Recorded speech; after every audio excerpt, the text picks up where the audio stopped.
Assalamualaikum warahmatullahi wabarakatuh. Perkenalkan, kami dari kelompok 3 memberangkatkan saya sendiri Adil Fahri dan teman saya Siti Faria.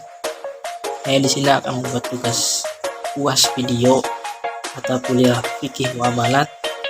Dosen pengampun yaitu Bapak Muhammad Ridwan. Di sini saya akan menjelaskan tentang riba dan pelarangannya. Lanjut ke pemateri. Bismillah, yang pertama di sini ada pengertian riba.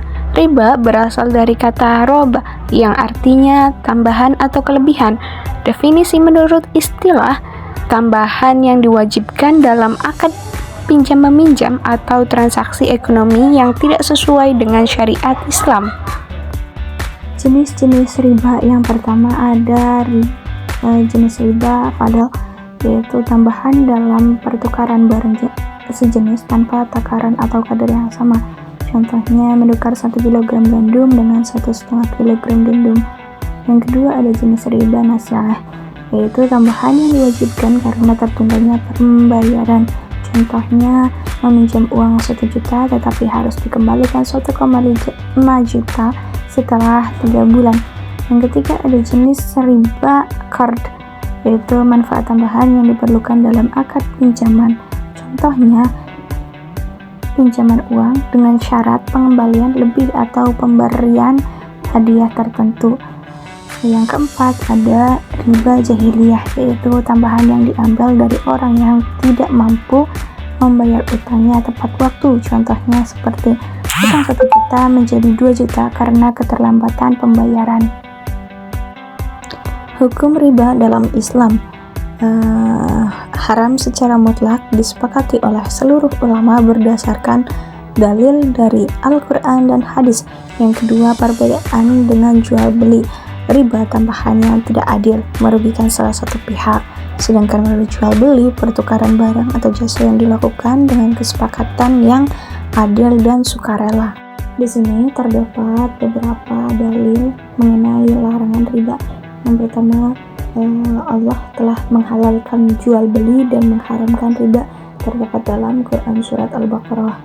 Selanjutnya, wahai orang-orang yang beriman, janganlah kalian memakan riba dengan berlipat ganda, terdapat dalam Quran surat Al-Imran ayat 130.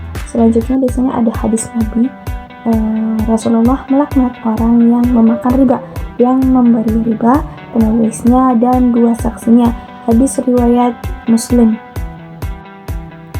Dampak dari riba dari segi ekonomi yaitu dapat menyebabkan ketimpangan sosial, menumbuhkan sistem ekonomi yang tidak adil, menyebabkan inflasi dan krisis ekonomi.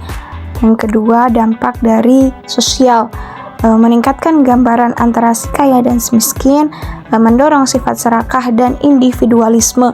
Yang ketiga, dampak dari rohani, dapat menghilangkan keberkahan dalam hartanya, dapat mendatangkan dosa besar dan jauh dari rahmat Allah Subhanahu wa Ta'ala. Solusi untuk menghindari riba yang pertama ada meningkatkan pemahaman syariah, pelajari akad-akad keuangan yang sesuai dengan Islam. Yang kedua, menggunakan lembaga keuangan syariah, contohnya seperti bank syariah, koperasi syariah, dan investasi yang halal. Yang ketiga, menghindari hutang konsumtif, hidup sesuai kemampuan dan menghindari pola hidup boros. Yang keempat, mendukung ekonomi tanpa riba, investasi dalam instrumen halal seperti sukuk, reksadana syariah, atau bisnis halal. Kesimpulannya, riba adalah praktik yang dilarang dalam Islam karena bertentangan dengan prinsip keadilan, keberkahan, dan keseimbangan dalam sistem ekonomi. Jenis-jenis riba seperti riba fadl, nasiah, qard, dan jahiliyah menunjukkan berbagai bentuk ketidakadilan yang dapat merugikan salah satu pihak dalam transaksi. Larangan riba ditegaskan dalam Al-Quran dan hadis sebagai bentuk perlindungan bagi umat manusia dari eksploitasi dan ketidakadilan. Menghindari riba tidak hanya merupakan kewajiban agama, tetapi juga bertujuan menciptakan sistem ekonomi yang lebih beretika dan berkeadilan. Dengan menjauhi riba, umat Islam dapat menjalankan transaksi keuangan sesuai dengan syariah, mendukung kesejahteraan bersama, serta memperoleh keberkahan dalam harta dan kehidupan. Oleh karena itu, pemahaman tentang riba sangat penting agar setiap individu dapat menjaga diri dari praktik yang dilarang, sekaligus mendorong implementasi sistem ekonomi yang berbasis dengan nilai-nilai Islam. Sekian pemaparan materi dari kami, kurang lebihnya mohon maaf. Billahi taufiq wal hidayah. Wassalamualaikum warahmatullahi wabarakatuh.